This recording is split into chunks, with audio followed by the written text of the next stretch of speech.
ভূমিকম্প হলে কাঁপাকাঁপি শুরু হয়ে যায়, ঠিক কিনা? ভূমিকম্প হলে বাঁচার জন্য সব দেয় দৌড়। টেলিভিশনের কিছু লাইভ প্রোগ্রাম দেখলাম, উপস্থাপকও দৌড়, অতিথিও দৌড়। দেখেন নাই? লাইভ ব্রডকাস্টিং হচ্ছিল, কি সরাসরি সম্প্রচার।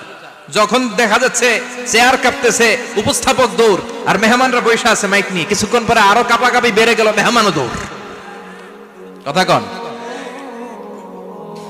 20 তলা 30 তলা দামি দামি বিল্ডিং গুলোর ফ্ল্যাটের ভেতরে যারা থাকে, তুফান শুরু হলে দেয় দৌড়। কথা কন।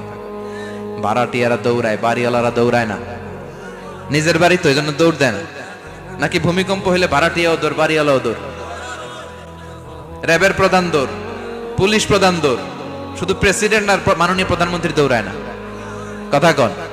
বাঁচার জন্য সব দৌড়। আবার রব্বুল আলামিন বলেন, জমিনটারে সমান দেখে, কার্পেটিং দেখে মনে করো না তোমরা বেঁচে গিয়েছো। আমার দেয়া বিধান আমার জমিনে যদি কায়েম করতে না পারো, এই কার্পেটিং করা জমিনের ভেতরে আযাব আছে না নাই?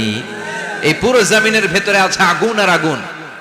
আগ্নেয়গিরির অগ্নুৎপাত জ্বালামুখে বিস্ফোরণ করে দিয়ে গোটা বিশ্বটারে মুহূর্তে মেসাকার করে দিতে পারে কে?